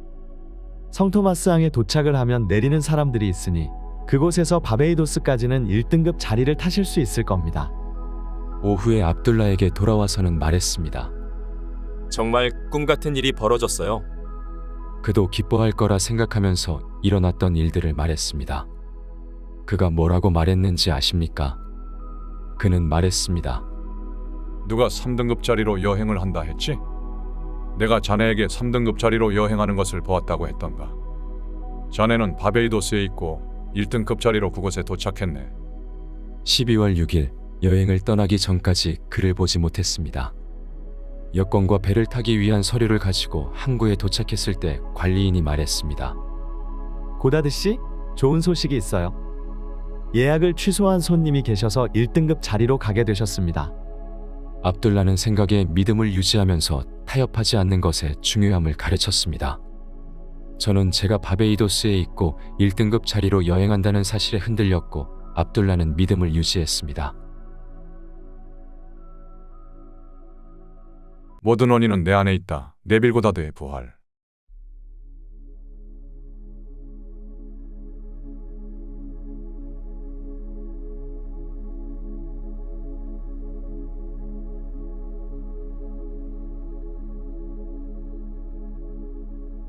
성경의 달란트 우화에서도 주인이 하인에게 자신의 재능을 사용하지 않았던 것에 대해 비난했다는 것을 볼 수 있습니다. 우리는 인생 게임의 규칙을 하나 발견했는데도 그것을 무시해서 실패를 맞이할 위험에 놓이려고 합니다. 잘 사용하지 않는 재능은 수족을 사용하지 않으면 퇴화되는 것과 마찬가지로 기능이 멈춰버리고 결국 시들어버립니다. 우리는 반드시 단지 듣는 자에 머물러서는 안 되고 말씀을 실천하는 자가 되어야 합니다. 생각은 우리의 내적인 대화가 놓인 길을 따라가고 있기 때문에 우리의 내적인 대화를 관찰하면 우리가 인생의 경기장에서 어느 방향으로 가게 될지를 볼 수 있을 뿐만 아니라 우리의 내적인 대화를 잘 조절하고 지시해서 우리가 원하는 방향으로 가게 할 수 있습니다. 원하는 모습이 되었다면 어떤 생각을 하고 어떤 말을 하며 어떤 행동을 하시겠습니까? 여러분의 내부에서 먼저 이렇게 생각하고 말하고 행동하십시오. 하늘나라에는 비밀을 드러내시는 하느님이 있더라. 이 말을 들어보셨을 겁니다. 반드시 명심해야 할 것은 하늘나라는 여러분 내부에 있다는 것입니다. 하느님이 누구이고 어디에 계신지 그리고 하느님의 비밀이 무엇인지를 아주 명확하게 만드십시오. 다니엘은 이렇게 말합니다. 그대의 꿈 그리고 그대의 머리에서 떠오른 환상은 이러하나이다. 그것들은 여러분이 가고 있는 길을 보여주고 어느 곳을 향할지를 가리킵니다. 다음 이야기는 한 여성이 그동안 자신을 불행 속에 묶어놓았던 내부대화의 길을 원하는 방향으로 돌려놓은 이야기입니다. 그녀는 2년 동안 가장 가까운 3명의 가족들과 냉랭한 관계 속에서 지냈습니다. 며느리와 언쟁을 하고 난 후에는 아들의 집에 가지 않게 되었습니다. 그래서 2년 동안 손자에게 많은 선물을 보내긴 했지만 아들과 며느리와 손자를 보지도 못하고 이야기를 나누지도 못했습니다. 그녀가 가족들을 생각할 때마다 며느리를 비난하고 이기적인 것을 나무라는 마음속에 대화를 나눴습니다. 어느 날 그녀는 인생 게임이라는 제 강의를 듣고 난 후에 갑자기 이런 냉전의 원인이 자신에게 있고 오직 자신만이 이 관계를 개선하기 위해서 무언가를 할 수 있다는 사실을 깨닫게 되었습니다. 그녀의 목표는 예전의 친밀한 관계를 되찾는 것임을 깨닫고 그녀의 내부의 대화를 완벽하게 바꾸는 일에 착수했습니다. 바로 그날 밤 그녀는 상상 속에서 자신에게 보내온 애정이 넘치는 편지 2통을 받습니다. 그녀는 그 편지를 받았다는 행복한 기분 속에서 잠에 들 때까지 상상 속에서 그 편지를 읽고 또 읽었습니다. 8일에 걸쳐서 매일 밤마다 이 상상 속의 행동을 계속 반복했는데 9일째 되는 날 정말로 며느리와 손자로부터 편지를 받게 되었습니다. 자신의 집에 놀러오라고 쓰였었고 상상했던 것과 너무도 비슷한 애정이 넘치는 따뜻한 편지였습니다. 그녀는 상상력을 의식적이고 사랑스럽게 사용해서 그동안 자신을 묶어두었던 내면의 트랙을 가족의 행복한 재결합을 향해 돌려놓았습니다. 마음의 태도를 바꾸면 인생의 경기장에서의 위치도 변화됩니다. 인생의 게임은 우리가 시공간이라고 불리는 바깥에서 진행되는 경기가 아닙니다. 인생의 게임에서의 진정한 경기는 내부라는 마음의 경기장에서 벌어지고 있습니다.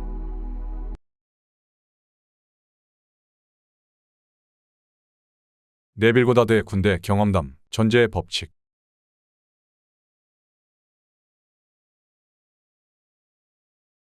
챕터 23. 실제 사례들. 이 시점에서 이러한 법칙을 성공적으로 적용한 구체적인 예를 인용해 보는 것이 매우 유용할 것입니다. 실제 사례들을 말해 보겠습니다. 각각의 사례들에서 사람들이 어떤 문제를 겪고 있었고 그 문제를 해결하기 위한 의식 상태를 얻기 위해 상상력을 어떻게 사용했는지를 자세하게 설명해 보겠습니다. 이러한 사례들은 제가 직접 경험했거나 가까운 사람들에게서 들었던 내용들입니다. 첫 번째, 1943년 봄, 저는 징집되어 루이지애나에 있는 대규모 군 캠프에 배치되었습니다. 저는 군대에서 벗어나기를 열렬히 바라고 있었지만 명예로운 방식으로 제대하기를 원했습니다. 제가 할 수 있는 유일한 방법은 제대 신청뿐이었습니다. 신청서는 부대장의 승인을 받아야 효력이 발생합니다. 육군 규정에 따라 부대장의 결정은 최종적이었고 항소할 수 없었습니다. 전 필요한 모든 절차에 따라 제대 신청을 했지만 4시간이 지나서 승인 불가라는 문구가 찍힌 채 반려되었습니다. 군대든 민간기관이든 더 높은 상급기관에 항소할 수 없었기에 전 내면으로 의식의 눈을 돌렸고 전제의 법칙을 따르고자 결심했습니다. 전 의식이 유일한 실체이며 나의 특정한 의식 상태가 내가 마주할 사건들을 결정한다는 것을 알고 있었습니다. 그날 밤 잠자리에 누워 잠이 들기까지의 시간 동안 저는 의식적으로 전제의 법칙을 사용하는데 집중했습니다. 상상 속에서 저는 뉴욕의 아파트에 있다고 느꼈습니다. 저는 제가 살던 아파트를 시각화했습니다. 마음의 눈으로 저의 아파트를 실제로 보았고, 익숙한 방과 거기에 있는 가구들을 마음으로 하나씩 그려보았습니다. 저는 등을 대고 누워있는 편안한 상태에서 이런 영상을 분명하게 시각화했습니다. 이런 방식으로 저는 잠이 경계선에 머무는 상태를 유도했으며 동시에 주위의 방향을 통제하고 있었습니다. 몸이 완전히 움직이지 못하게 되었을 때 저는 제가 방에 있다고 상상했고 제 침대에 누워 있다고 느꼈습니다. 이 느낌은 군대 간이 침대에 누워 있는 것과는 매우 다른 느낌이었습니다. 상상 속에서 저는 침대에서 일어나 이 방 저 방으로 걸어가며 다양한 가구들을 만졌습니다. 그러고는 창가로 가서 두 손을 창틀에 얹고 아파트가 마주보고 있는 거리를 내다보았습니다. 상상 속에서 이런 장면들이 너무나 생생해서 도로, 난간, 나무들, 그리고 길 건너편에 있는 익숙한 붉은 벽돌 건물을 세세하게 볼 수 있었습니다. 그런 다음 침대로 돌아와 잠에 들었습니다. 이 법칙을 성공적으로 사용하기 위해 제일 중요한 사항은 잠에 빠져드는 바로 그 시점에 자신이 원하는 존재가 이미 되었다는 전제로 의식을 가득 채우는 것입니다. 제가 상상 속에서 한 모든 것은 제가 더 이상 군대에 있지 않다는 전제에 기초하고 있었습니다. 밤마다 저는 이러한 드라마를 연출했습니다. 밤마다 상상 속에서 제가 명예롭게 제대를 해서 집에 돌아와 익숙한 모든 주변 환경들을 보고 제 침대에 잠들어 있음을 느꼈습니다. 저는 8일 밤 동안 계속했습니다. 하지만 8일 동안 저의 외부 세상에서는 이런 내면의 경험과는 정반대인 사건들을 경험했습니다. 9일째 되는 날 대대본부에서 명령이 하달되었는데 저에게 새로 제대 신청서를 작성하라는 것이었습니다. 제대 신청서를 쓰자마자 저는 대령의 사무실에 보고하라는 명령을 받았습니다. 면담 중에 대령은 저에게 여전히 제대하기를 원하는지 물었습니다. 제대를 원한다고 대답하자 대령은 개인적으로 동의하지는 않지만 승인해주겠다고 말했습니다. 몇 시간 지나지 않아 그 신청서는 승인되었고 저는 민간인이 되어 집으로 향하는 기차에 올라탔습니다.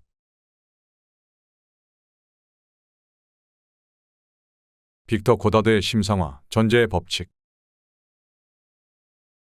두 번째. 다음은 사업적으로 큰 성공을 한 제 형 빅터의 이야기입니다.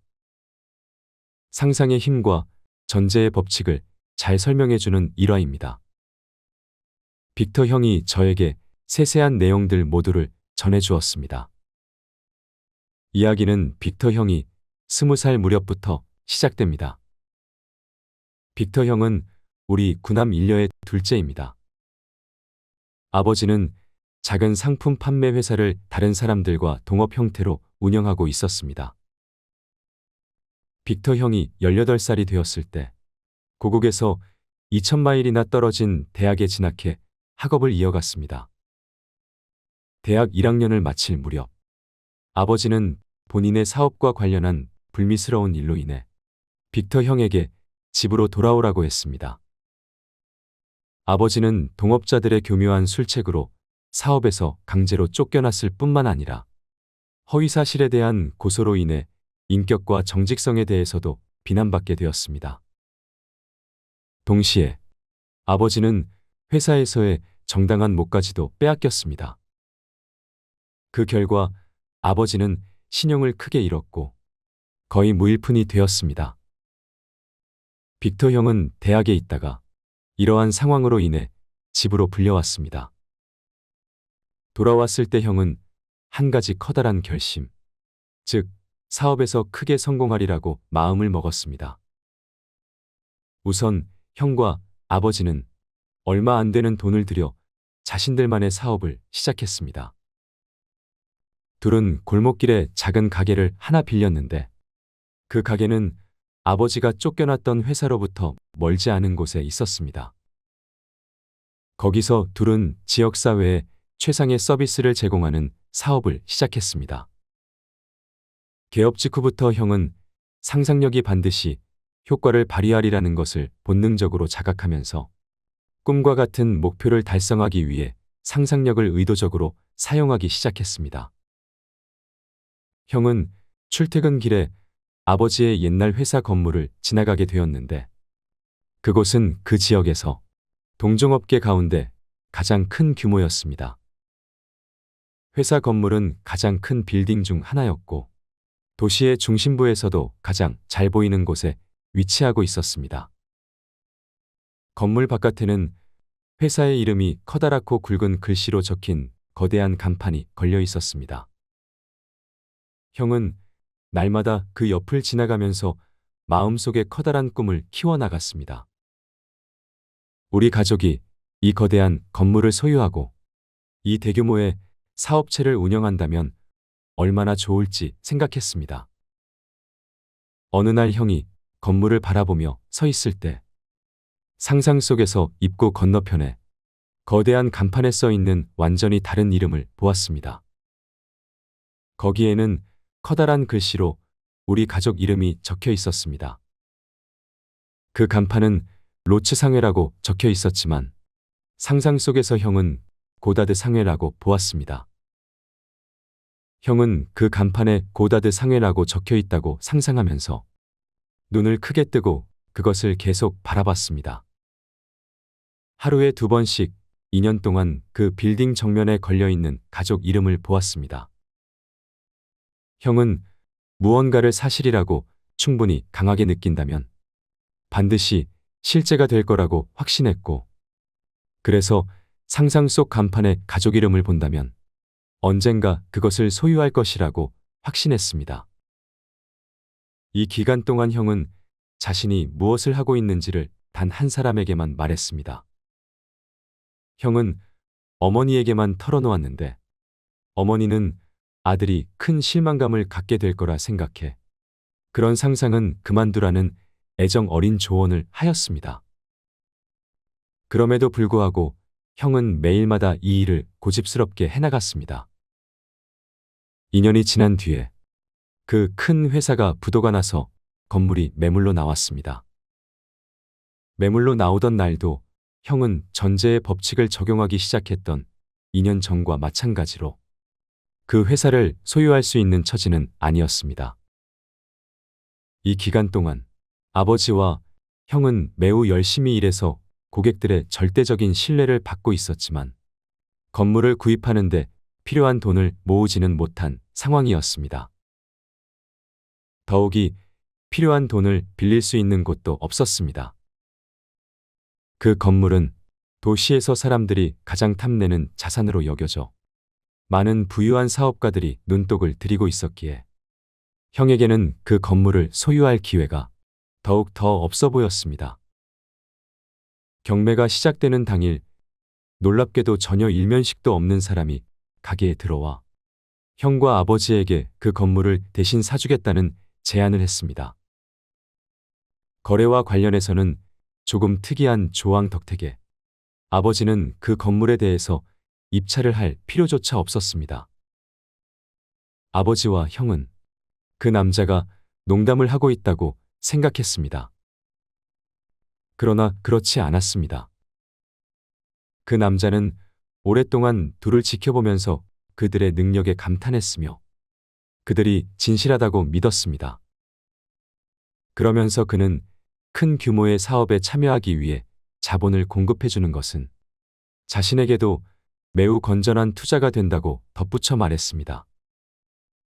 바로 그날, 그 건물은 아버지와 형의 것이 되었습니다. 형이 고집스럽게 상상 속에서 본 것이 결국 현실이 된 순간이었습니다. 그 낯선 투자자의 예감은 대단했습니다.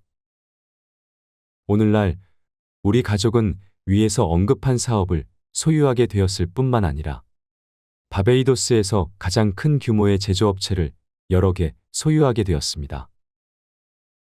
형은 상상 속에서 빌딩 입구에 적힌 자신의 가족 이름을 보았고 꽤 오랜 시간이 지나서 현실이 되었습니다. 이것은 형이 상상의 기술을 정확하게 사용해서 낳은 결과입니다. 바라는 것을 이미 가졌다는 느낌을 사실처럼 갖고 상상 속에서 이것을 생생한 현실로 만들고 외부 상황이나 모습과는 관계없이 단호하게 고집함으로써 그의 꿈은 필연적으로 현실이 되었습니다.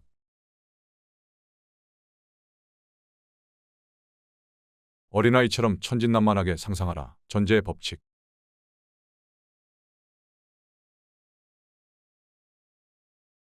세 번째. 다음은 한 여성분이 저에게 찾아와 상담을 했을 때 일어난 일입니다. 전혀 예상하지 못한 결과가 일어나게 되었습니다. 어느 날 오후 뉴욕에서 사업을 하는 젊은 할머니가 저를 찾아왔습니다. 그녀는 9살짜리 손자를 데려왔는데 아이는 펜실베이니아에서 할머니 집에 잠시 머물고 있는 중이었습니다. 저는 그녀의 질문에 대한 대답으로 전제의 법칙을 설명하며 목표를 달성하는 데 필요한 절차를 상세히 설명했습니다. 아이는 작은 장난감 트럭에 푹 빠져 조용히 앉아 있었고 전 아이의 할머니에게 소망이 이루어진다면 갖게 될 의식의 상태를 미리 가져보는 방법을 설명했습니다. 저는 그녀에게 제가 군대에서 명예제대를 하기 위해 매일 밤 잠들기 전 집에 돌아가서 잠든 것을 상상했던 이야기를 들려주었습니다. 소년과 할머니가 막 떠나려 할 때 소년이 크게 흥분한 채 저를 쳐다보며 말했습니다. 저는 이제 원하는 것을 얻는 방법을 알겠어요. 깜짝 놀라서 저는 꼬마에게 원하는 것이 무엇인지 물었습니다. 아이는 강아지를 몹시 갖고 싶다고 말했습니다. 할머니가 이 말을 듣자 격렬히 반대하며 소년에게 어떤 일이 있어도 강아지를 키우는 일은 없다고 반복해서 단호히 말했습니다. 할머니는 아빠, 엄마가 허락하지 않을 거고 강아지를 적절하게 돌보기에는 손자가 얼마나 어린지 더구나 아빠는 강아지를 몹시 싫어해서 곁에 두는 것조차 꺼려한다고 말했습니다. 아이는 너무나도 강아지를 갖기 원했기에 이런 문제들을 이해하려 하지 않았습니다. 아이는 말했습니다. 이제 제가 무엇을 해야 할지 알겠어요. 매일 밤 잠이 들 때 저는 강아지를 갖고 있고 우리는 함께 산책하러 간다고 상상할 거예요. 할머니는 안 돼. 그건 네빌 씨가 의도한 게 아니야. 이건 너에게 말해준 게 아니야. 넌 강아지를 가질 수 없어. 라고 손자에게 말했습니다. 약 6주 후 할머니는 제게 아주 놀라운 이야기를 들려주었습니다. 아이는 강아지를 갖고 싶어하는 욕망이 너무나 강했기에 제가 할머니에게 말한 소망을 이루는 방법에 몰두했습니다. 그리고 아이는 어떻게 하면 강아지를 키울 수 있는지를 알게 됐다고 굳게 믿었습니다. 아이는 이런 믿음을 실행에 옮겼고 매일 밤 강아지가 침대에서 자기 옆에 누워 있다고 상상했습니다. 상상 속에서 아이는 강아지를 쓰다듬으며 그 털을 실제로 느꼈습니다. 강아지와 함께 놀고 강아지와 산책을 하는 것과 같은 일들로 마음을 가득 채웠습니다. 몇 주 내에 어떤 사건이 벌어졌습니다. 아이가 살고 있는 도시의 한 지역 신문사가 동물 친절 주간이라는 제목으로 특별한 프로그램을 만들었습니다. 모든 학생들은 왜 내가 강아지를 갖기 원하는가에 대한 에세이를 써야 했습니다. 모든 학교의 출품작이 제출되고 심사된 후 경연 대회의 수상자가 발표되었습니다. 몇 주 전에 뉴욕의 제 아파트에서 이제 강아지 얻는 방법을 알겠다고 말한 바로 그 아이가 수상자였습니다. 화려한 시상식에서 소녀는 예쁜 콜리종 강아지를 상으로 받았습니다. 그리고 그 시상식은 기사와 사진과 함께 신문에 실렸습니다. 할머니는 이 이야기를 하면서 만약 아이가 강아지를 살 상금을 받았더라면 아이의 부모는 강아지를 사지 않았을 것이고 그 돈은 소년을 위해 채권을 사거나 은행 계좌에 넣어두었을 것이라고 말했습니다. 더군다나 누군가가 그 소년에게 강아지를 선물로 주었다면 아이의 부모님은 그것을 거절하거나 다른 곳에 보냈을 것입니다. 그러나 그 소년이 강아지를 갖게 된 극적인 방식, 그러니까 소년이 도시 전체 대회에 우승을 하고 신문의 기사와 사진이 실리고 그것으로 소년의 성취에 대한 자부심과 기쁨을 갖게 된 것. 이 모든 것이 합쳐져서 부모님의 마음을 바꿔놓아 소년의 소망이 이루어진 것이었습니다. 그래서 아이의 부모는 결코 허락하지 않았을 것이라고 여겨졌던 일을 허락하고 말았습니다. 그렇게 아이는 강아지를 키울 수 있게 됐습니다. 이 모든 것은 할머니가 저에게 말해준 것입니다. 마지막으로 그녀는 아이가 마음에 둔 강아지가 콜리종이었는데 아이가 받은 강아지 또한 콜리종이라고 말했습니다.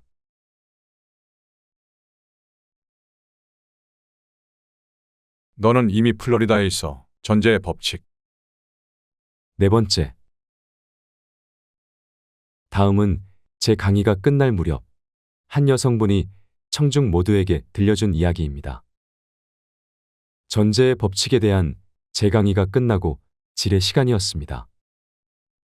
제 강의에 여러 번 참석했고 개인적으로 여러 가지 상담을 했던 한 여자분이 일어서서 법칙을 성공적으로 사용한 방법에 대한 이야기를 하고 싶다고 했습니다. 그녀는 일주 전쯤 강의가 끝나고 집에 돌아왔을 때 조카딸이 괴로워하면서 몹시 근심 있어 보였다고 했습니다. 조카딸의 남편은 애틀랜틱 시티에 근무하는 공군 장교였는데 나머지 부서원들과 함께 유럽에서 근무하라는 명령을 받았다고 합니다. 조카딸은 눈물을 흘리며 남편이 플로리다에서 교관으로 배치받기를 원했는데 그렇지 않아서 속이 상하다고 말했습니다. 부부는 둘 다 플로리다를 사랑했고 그곳에 근무하면서 서로 헤어지지 않기를 간절히 원했다고 합니다. 그 이야기를 들은 그녀는 해야 할 일은 단 한 가지뿐이라며 즉각 전제의 법칙을 적용하자고 조카딸에게 말했습니다. 만약 내가 실제로 플로리다에 있다면 넌 무엇을 할까? 따뜻한 산들바람을 느낄 거야. 그리고 공기에서는 짭조름한 냄새가 날 거고 모래 속에 발가락이 빠지는 느낌도 들 거야. 그럼 지금 당장 그것들을 해보자. 그들은 신발을 벗고 불을 끈 채로 상상 속에서 따뜻한 산들바람을 느꼈습니다. 그리고 바다 공기 냄새를 맡으며 발가락을 모래사장에 넣어보면서 그들이 실제로 플로리다에 있다고 느꼈습니다. 48시간이 지난 후에 조카딸의 남편은 바뀐 명령서를 받았습니다. 공군 교관으로 플로리다에 바로 가라는 발령이 나게 된 것입니다. 5일 후에 아내는 남편을 만나기 위해 기차를 탔습니다. 숙모는 조카딸의 소망을 이루는데 도움을 주고자 상상을 함께 했지만 플로리다에 가지는 않았습니다. 플로리다로 가는 것은 그녀의 소망이 아닌 조카딸의 열렬한 소망이었기 때문입니다.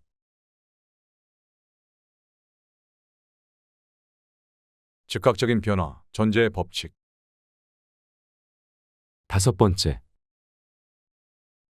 다음은 전제의 법칙을 사용하자마자 외부에서 즉각적인 변화가 일어난 흥미로운 사례입니다. 한 유명한 여성분이 깊은 고민에 빠진 채 저를 찾아왔습니다. 그녀는 도시의 멋진 아파트를 한 채 갖고 있었고 시골에도 큰 집 한 채를 갖고 있었습니다. 그녀는 돈 쓸 곳이 많았지만 수입이 적었기에 가족과 함께 시골집에서 여름을 보내려면 그 기간 동안 도시에 있는 아파트를 반드시 임대해야 했습니다. 이전 몇 년 동안에는 아파트가 초봄 시즌에 어려움 없이 임대되었지만 그녀가 저를 찾아올 당시에는 여름철로 임대 시즌이 이미 지나간 상태였습니다. 아파트는 몇 달 동안 제일 잘 나가는 부동산 중개인 손에 맡겨져 있었지만 아무도 그 집을 보러 오지 않았다고 했습니다. 그녀가 자신의 공공한 상황을 설명했을 때 저는 전제의 법칙이 그 문제를 해결하는데 어떻게 적용될 수 있는지를 설명했습니다. 저는 그 아파트가 즉시 입주하고자 하는 사람에 의해 임대되는 것을 상상하고 그것이 이루어졌다고 받아들인다면 그 아파트는 실제로 임대될 것이라고 말했습니다. 이것에 필요한 것은 오직 자연스러운 느낌뿐이었습니다. 아파트가 임대된 것이 기정사실이라는 느낌을 만들어야 하기에 저는 그녀에게 아파트가 갑자기 임대된다면 그곳이 아닌 다른 장소에서 잠을 자고 있는 것을 상상하면서 그날 밤 잠에 들라고 제안했습니다. 그녀는 그 말뜻을 재빠르게 파악했고 그런 상황이라면 그녀의 시골집에서 자게 될 거라고 말했습니다. 이렇게 상담이 이루어진 것은 목요일이었습니다. 그 주 토요일 아침 9시에 활기차고 행복한 목소리로 그녀에게서 전화가 걸려왔는데 그녀의 말로는 지금 시골집에 있다고 했습니다. 목요일 밤 잠들 때 그녀는 현재 살고 있는 도시 아파트에서 수마일 떨어진 시골집에 다른 침대에서 자고 있음을 실제처럼 상상하면서 그것을 느꼈다고 말했습니다. 바로 다음 날인 금요일에 매우 호감이 가는 세입자가 나타났는데 그녀가 원하는 모든 조건을 충족하고 있는 신뢰할 만한 사람이었다고 합니다. 그녀는 아파트를 임대했을 뿐만 아니라 바로 그날 입주할 수 있다는 조건으로 임대했습니다. 살 날이 얼마 남지 않았다고 전제의 법칙.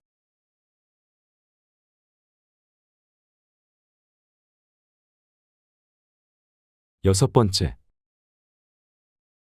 전제의 법칙을 가장 완벽하고 강렬하게 사용한다면 다음과 같은 절망적인 상황에서도 기적적인 결과를 만들어낼 수 있습니다. 4년 전에 우리 가족의 친구 한 분이 28살 난 자기 아들과 대화를 나눠달라고 부탁했는데 그 청년은 살 날이 얼마 남지 않았다고 했습니다. 그는 희귀한 심장병을 앓고 있었습니다. 이 병으로 인해 심장이 망가진 상태였습니다. 오랫동안 값비싼 병원 치료를 해봐도 소용이 없었고 의사들마저 회복의 기미가 전혀 없다고 할 정도였습니다. 오랫동안 아들은 침대에만 갇혀 지냈습니다. 그의 몸은 쪼그라들어서 거의 뼈만 앙상하게 남아 있었고 말하거나 숨 쉬는 것마저 매우 버거워했습니다. 제가 방문했을 때 그의 아내와 어린 두 자녀가 함께 있었습니다. 제가 그와 대화할 때 그의 아내도 내내 곁에 있었습니다. 저는 우선 어떤 문제든지 해결책은 오로지 하나뿐이며 그것은 태도의 변화라고 말했습니다. 그는 말하기가 힘들었기에 저는 그에게 제가 한 말을 분명히 이해한다면 동의의 표시로 고개를 끄덕이라고 말했습니다. 그는 그렇게 하기로 했습니다. 저는 의식의 법칙을 뒷받침하는 사실들에 대해 그리고 의식만이 유일한 실체라는 것에 대해 말해 주었습니다. 저는 어떤 상황을 바꾸는 방법은 그 상황에 대한 그의 의식 상태를 바꾸는 것이라고 말했습니다. 그가 이미 건강하다는 느낌을 갖는 것을 구체적으로 돕기 위해 저는 상상력을 제안했습니다. 전 그에게 상상 속에서 의사의 모습을 떠올리며 불치병의 단계에서 그가 회복된 것을 의사가 발견하고 믿을 수 없다는 표정을 짓는 것을 보라고 하였습니다. 그리고 저는 그에게 의사가 재차 검진 결과를 체크하는 모습을 보면서 이건 기적이야. 이건 기적이야. 라는 말을 하는 것을 들어보라고 제안했습니다. 그는 이 모든 것을 명확히 이해했고 굳게 믿었고 이 과정을 충실히 따르겠다고 약속했습니다. 남편 옆에서 열심히 들었던 아내도 전제의 법칙과 상상력을 남편과 같은 방식으로 꾸준히 사용할 것이라고 굳게 다짐했습니다. 다음 날 저는 배를 타고 뉴욕으로 갔습니다.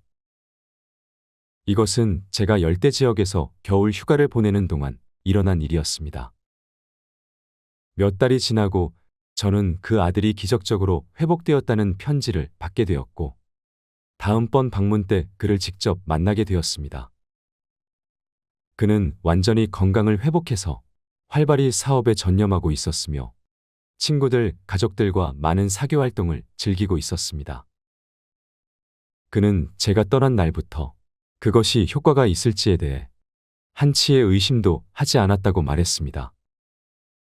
그는 제가 했던 그 제안을 아주 충실하게 따랐고, 매일같이 이미 건강하고 튼튼하다는 전제 속에서 철저하게 살았다고 했습니다. 회복 후 4년이 지난 지금, 그는 오늘까지 살 수 있는 유일한 이유가 전제의 법칙을 성공적으로 사용했기 때문이라고 확신하고 있습니다. 행복한 퇴사, 전제의 법칙. 7번째. 다음 이야기는 뉴욕의 한 회사 임원이 성공적으로 법칙을 사용한 예를 보여줍니다. 1950년 가을, 뉴욕의 유명한 한 은행의 임원이 자신이 처한 심각한 문제 때문에 저와 상담했습니다. 그는 자신의 진로와 승진에 대한 전망이 매우 어둡다고 말했습니다. 이제 자신도 중년이 되어 지위나 수입이 현저하게 개선돼야 한다고 생각하였기에 상사들과 허심탄회하게 이야기를 나눴다고 합니다. 그러나 그들은 그에게 어떤 처우 개선도 불가하다고 솔직하게 말했고, 불만이 있다면 다른 직장을 구해도 된다고 넌지시 말했습니다. 물론 이로 인해 그의 불안감은 가중되었습니다. 그는 나와의 대화에서 자신은 큰돈을 원하지는 않지만 가정을 안락하게 유지하고 아이들이 좋은 학교를 다니기 위한 수입은 있어야 한다고 했습니다. 그런데 그의 현재 수입으로는 불가능했습니다. 은행이 그에게 가까운 시일 내에 어떤 승진도 보장해주지 않았기에 그는 은행의 불만을 느끼게 되었고, 훨씬 더 많은 급여와 더 나은 직위를 보장받고 싶은 마음이 강렬해졌습니다. 그가 세상에서 가장 원하는 직업은 재단이나 대학 같은 큰 기관의 투자 자금을 관리하는 것이라고 털어놓았습니다. 저는 전제의 법칙을 설명하면서 그가 겪고 있는 현재 상황은 그저 그가 자신에 대해 갖고 있는 관념이 외부로 발현된 것에 불과하며, 그가 처한 상황을 바꾸기 원한다면 자아관념을 바꿔야 한다고 말했습니다. 이러한 의식의 변화와 그로 인한 상황 변화를 유도하기 위해 저는 매일 밤 잠들기 직전에 다음과 같은 과정을 따르라고 제안했습니다. 당신이 그 회사를 퇴직하는 날, 그날이 당신의 인생에서 가장 중요하고 성공적인 날이라고 느껴보는 것을 상상하세요. 계약을 실질적으로 종료하는 바로 그날, 당신이 그토록 갈망하던 새로운 직장에 들어가는 날이고, 게다가 정확하게 당신이 원했던 그 대우를 받게 된다는 것을 마음으로 느껴보세요. 저는 그가 이러한 느낌으로 마음을 완전히 채우는데 성공한다면 분명히 안도감을 느낄 것이라고 말하면서, 이 느낌 속에서 불안감과 불만은 이제 과거의 것이 되며 욕망이 이루어졌을 때 주어지는 만족감이라는 느낌을 갖게 될 것이라고 말했습니다. 저는 그가 이 일을 충실하게 한다면 반드시 그가 원하는 지위를 얻을 것이라고 확신시키면서 대화를 마무리 지었습니다. 이때가 12월 첫째 주였습니다. 그는 밤마다 예외 없이 이 과정을 따랐습니다. 그리고 2월 초, 세계에서 가장 부유한 재단 중 한 곳의 이사가 그에게 투자를 다루는 임원직에 관심이 있는지를 물었습니다. 잠시 이야기가 오간 후에 그는 그 직책을 수락했습니다. 이제 그는 상당히 높은 수입과 꾸준한 승진 기회를 보장받으며 예전에 원했던 것보다 훨씬 더 높은 위치에 있게 되었습니다. 펜트하우스를 구하다, 전제의 법칙. 8번째. 이 이야기에 등장하는 부부는 수년 동안 제 강의에 참석했었습니다. 이 이야기는 두 사람이 동시에 같은 목적을 가지고 법칙을 의식적으로 사용한 흥미로운 예입니다.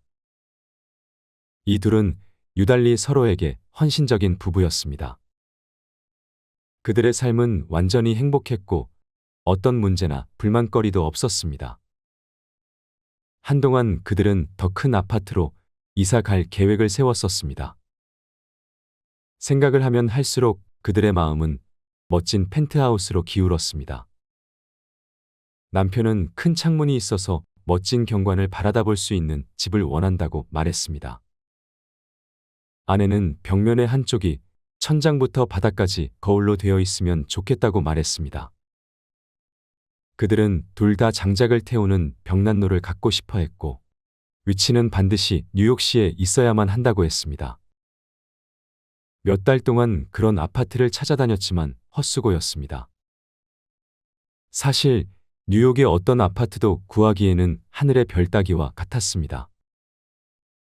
아파트들은 너무 구하기가 어려워 대기자 명단이 있었을 뿐만 아니라 수수료, 가구 구입 등을 포함한 온갖 종류의 조항들이 붙어 있었습니다. 새 아파트들은 완공되기 훨씬 이전부터 임대되었고 심지어는 건물의 설계도만 만들어져도 임대가 될 정도였습니다. 그들은 몇 달 동안 고생하다가 초봄에 마침내 살아보고 싶은 아파트를 찾아냈습니다. 그것은 센트럴 파크를 마주보고 있는 5번가 위쪽에 위치했으며 막 완공된 아파트의 펜트하우스였습니다. 하지만 그 아파트는 한 가지 심각한 문제점이 있었습니다. 신축 건물인 만큼 임대료 통제 대상이 아니었기에 연간 임대료가 터무니없이 비쌌습니다. 사실 그들이 예산으로 잡은 것보다 연간 수천 달러를 더 초과했습니다. 3월과 4월의 봄철 동안 그들은 도시 전역의 여러 펜트하우스를 계속 찾아다녔지만 그들의 마음은 언제나 이 펜트하우스로 되돌아왔습니다. 마침내 그들은 예산을 크게 늘리기로 결정하고 제안서를 만들었고 아파트 중개인도 그것을 집주인이 검토할 수 있게 보내겠다고 했습니다.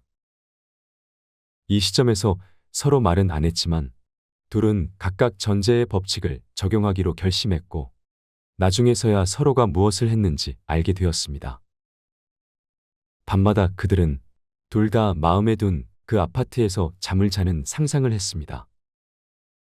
남편은 눈을 감고 누운 채 침실 창문으로 가면 공원이 내려다 보인다고 상상했습니다.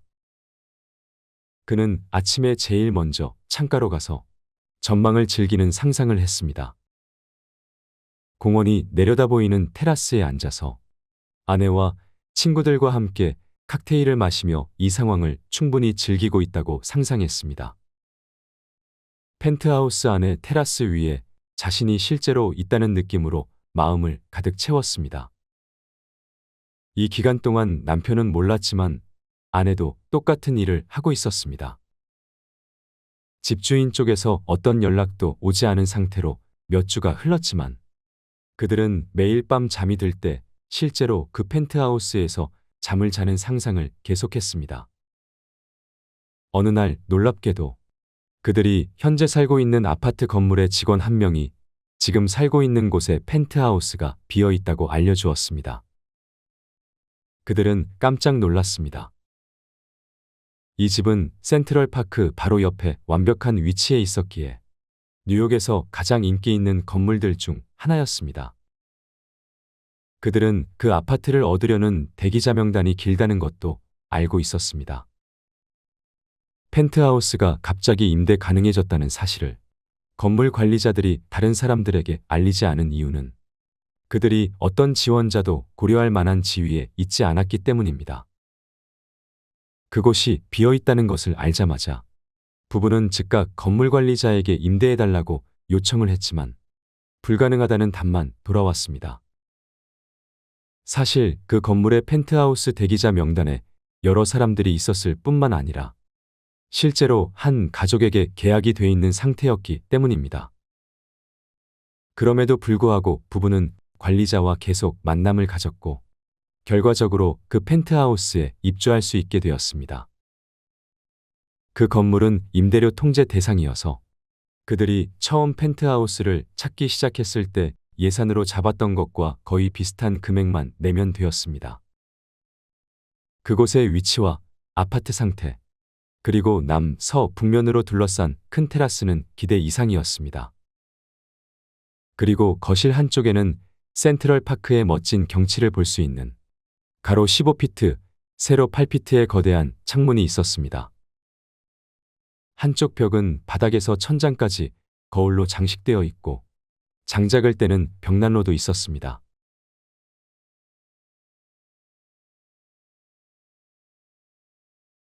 사색에만 빠진 철학은 삶과의 괴리를 만들고 현실의 이익에만 눈을 돌린 자기 개발은 삶의 의미를 잃고 방황하게 만듭니다. 그래서 실천적인 형이상학, 즉 현실에 도움이 되면서 삶의 의미를 명확하게 할 수 있는 책을 발간하고자 하는 것이 33개의 계단 출판사의 목표입니다. 계속 좋은 책을 발간하도록 노력하겠습니다.